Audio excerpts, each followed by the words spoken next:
Assalamualaikum warahmatullahi wabarakatuh. Sebelumnya perkenalkan kami dari kelompok 2 yang beranggotakan saya sendiri, Sri Sugiyati, Rohani, Rika Amelia, dan Titi Amelia yang akan memaparkan materi tentang ANOPA. Langsung saja di sini ada pengertian ANOPA. ANOPA adalah sebuah analisis statistik yang menguji perbedaan rata antar grup. Grup di sini bisa berarti kelompok atau jenis perlakuan. ANOPA ditemukan dan diperkenalkan oleh seorang ahli statistik bernama Ronald Fisher.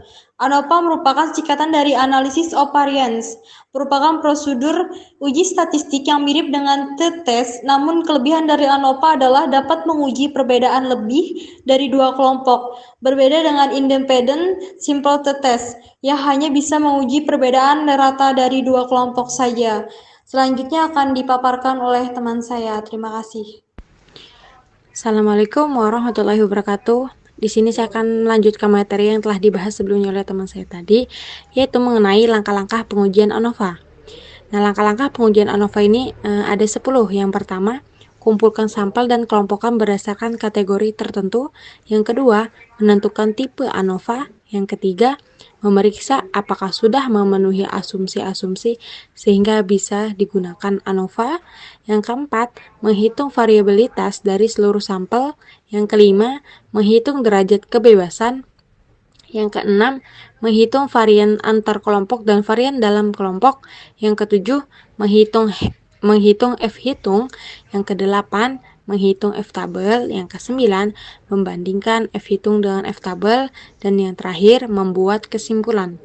Nah, selanjutnya, tujuan dari pengujian ANOVA ini, pengujian dua arah, adalah untuk mengetahui apakah ada pengaruh dari berbagai kriteria yang diuji terhadap hasil yang diinginkan. Dengan menggunakan teknik ANOVA dua arah ini, kita dapat membandingkan beberapa rata-rata yang berasal dari beberapa kategori atau kelompok untuk satu variabel perlakuan. ANOVA dua arah ini digunakan apabila sumber keragaman yang terjadi tidak hanya karena satu faktor atau perlakuan. Jadi di sini ada beberapa asumsi yang dipakai dalam ANOVA dua arah. Untuk asumsi yang pertama yaitu setiap skor dalam sel harus berdistribusi normal. Yang kedua, variasi skor pada setiap sel hendaknya homogen atau sama. Dan yang terakhir, skor yang ada bebas dari pengaruh variabel yang tidak diteliti. Itu saja pembahasan dari saya mengenai langkah-langkah pengujian ANOVA. Selanjutnya akan dijelaskan oleh teman saya. Terima kasih. Assalamualaikum warahmatullahi wabarakatuh. Perkenalkan, nama saya Rika Amelia. Di sini saya akan menjelaskan mengenai jenis ANOVA. Jadi jenis ANOVA ini terbagi menjadi dua macam, yaitu yang pertama ANOVA satu arah dan yang kedua yaitu ANOVA dua arah. Yang pertama yaitu ANOVA satu arah. Analisis variasi satu arah atau yang sering disebut sebagai rancangan acak lengkap adalah suatu prosedur untuk menguji perbedaan rata-rata atau pengaruh perlakuan dari beberapa populasi dari suatu percobaan yang menggunakan satu faktor, di mana satu faktor tersebut memiliki dua atau lebih level. Adapun asumsi ANOVA satu arah yaitu yang pertama, populasi yang akan diuji berdistribusi normal, yang kedua yaitu varians dari populasi-populasi tersebut adalah sama, yang ketiga yaitu sampel tidak berhubungan satu dengan yang lain. Yang kedua yaitu ANOVA dua arah. Tujuan dari pengujian ANOVA dua arah adalah untuk mengetahui apakah ada pengaruh dari berbagai kriteria yang diuji terhadap hasil yang diinginkan. Dengan menggunakan teknik ANOVA dua arah ini, kita dapat membandingkan beberapa rata-rata yang berasal dari beberapa kategori atau kelompok untuk satu variabel perlakuan. ANOVA dua arah ini digunakan bila sumber keragaman yang terjadi tidak hanya karena satu faktor. Adapun beberapa asumsi yang dipakai dalam ANOVA dua arah yaitu yang pertama, setiap skor dalam sel harus berdistribusi normal. Yang kedua yaitu variasi skor pada setiap sel hendaknya homogen atau sama. Yang terakhir yaitu skor yang ada bebas dari pengaruh variabel yang tidak diteliti. Sekian penjelasan dari saya. Wassalamualaikum warahmatullahi wabarakatuh. Baiklah, selanjutnya kita masuk pada contoh soal. Nah, jadi di sini sudah ada soal yang mana soalnya adalah suatu penelitian dilakukan untuk mengetahui apakah terdapat pengaruh perbedaan kartu kredit terhadap penggunanya.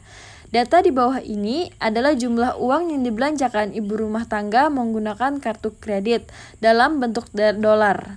Nah, 4 jenis kartu kredit yang dibandingkan adalah Astra, BCA, Citi, dan Amex. Kemudian, ujilah dengan taraf nyata 0,05. Apakah terdapat pengaruh perbedaan kartu kredit pada penggunaannya? Baiklah, sekarang kita masuk pada pembahasan soal. Nah, dalam tabel di samping sudah terlihat bahwa di sini ada nilai T, nilai N, dan lain sebagainya. Nah, jadi dari tabel di samping tersebut dapat kita hitung jumlah keseluruhan nilai T.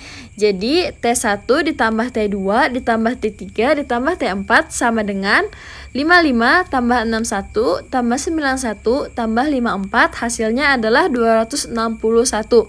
Kemudian kita mencari SSE-nya. Bagaimana? Jadi SST dikurang dengan SSB yaitu 279,658 dikurang 149,08.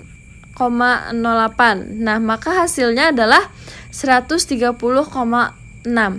Selanjutnya adalah kita membuat tabel ANOVA. Nah, jadi di sini sumber keragamannya ada 3, yaitu antar grup, dalam grup atau error, dan adalah totalnya. Kemudian derajat bebas. Di sini adalah V1-nya 4,1 dibagi 3, kemudian V2-nya adalah 19 dikurang 4 sama dengan hasilnya adalah 15. Kemudian jumlah kuadratnya 149,08 dan 130,6. Totalnya adalah 27968. Nah, kemudian rata-rata kuadratnya adalah 149,08 dibagi 3, hasilnya 49,69. Kemudian 130,6 dibagi 15, hasilnya 871. Kemudian F hitungnya dapatnya adalah 5,71. Kemudian F tabelnya adalah 3,29. Baiklah, selanjutnya kita masuk pada pengujian hipotesis. Nah, jadi di sini adalah F hitungnya sama dengan 49,69 per 8,71. Kemudian tabel F-nya adalah 5,71. Nah, jadi keputusannya adalah menolak H0 diterima H1 karena F hitung lebih besar F tabel. Nah, jadi F hitungnya adalah 5,71 dan F tabelnya adalah 3,29. Nah, jadi kesimpulannya di sini terdapat perbedaan pengaruh kartu kredit terhadap penggunaan uang yang dibelanjakan oleh ibu rumah tangga. Baiklah, selanjutnya saya akan menjelaskan bagaimana penyelesaian soal pada lampiran 2, yang mana soalnya adalah 3 kelompok subjek penelitian untuk menguji rata-rata nilai setiap metode pengajaran. Metode pertama adalah ceramah, metode kedua diskusi, dan metode ketiga praktek. Nah, jadi data hasil penelitian dapat kita lihat pada tabel. Ya, pada tabel ini ya. Kemudian ujilah dengan menggunakan taraf nyata 5%, bahwa rata-rata nilai dari ketiga metode tersebut adalah sama. Baiklah, selanjutnya saya akan menjelaskan bagaimana penyelesaian soal pada lampiran 2. Nah, jadi langkah pertama yang dilakukan adalah merumuskan hipotesis. Yang pertama ada H0 dan ada H1. Jadi H0-nya adalah ceramah sama dengan diskusi sama dengan praktek, yaitu rata-rata nilai setiap metode pengajaran adalah sama. Kemudian ada H1-nya, ceramah tidak sama dengan diskusi, tidak sama dengan praktek. Jadi rata-rata nilai setiap metode pengajaran tidak sama. Kemudian langkah 2 adalah menentukan taraf nyata dan tabel F. Nah, jadi DF1-nya adalah K dikurang 1, yaitu sama dengan 4. Kemudian DF2-nya adalah K dikurang N kurang 1 yaitu 3 dikali 6 kurang 1 hasilnya 17. Kemudian tabel F-nya atau taraf nyatanya adalah 0,05 kemudian dikali dengan 4 bagi 17, maka hasilnya adalah 2,87. Nah, langkah selanjutnya adalah membuat tabel ANOVA. Nah, N besarnya adalah 18, kemudian T-nya adalah 429, 4 ditambah 406 ditambah 388, maka hasilnya 10223. Kemudian N-nya adalah 6. Kemudian K-nya adalah 3. Kemudian N1-nya 6, N2-nya 6, kemudian N3-nya ada 6. Kemudian T1-nya 429, T2-nya 406, kemudian T3-nya adalah 388. Nah, kemudian bagaimana kita mencari JKT-nya? Nah, jadi seluruh nilai yang ada di dalam tabel itu dikuadratkan, kemudian kita tambahkan semuanya ya. Kemudian setelah itu dikurangkan dengan T kuadrat dibagi N kali K. Nah, jadi T kuadratnya adalah 2, kemudian N-nya adalah 6, K-nya adalah 3. Setelah kita jumlahkan semuanya, maka dapatlah hasilnya yaitu 1969. Nah, kemudian bagaimana cara mencari JKK-nya? Yaitu T1, T2, dan T3 kita kuadratkan lalu dibagi dengan N. N-nya adalah 6. Kemudian dikurang T-nya dipangkatkan 2, kemudian dibagi dengan N kali dengan K, yaitu N adalah 6, K-nya adalah 3. Nah, dari hasil penjumlahan itu maka dapatlah hasilnya 140,84.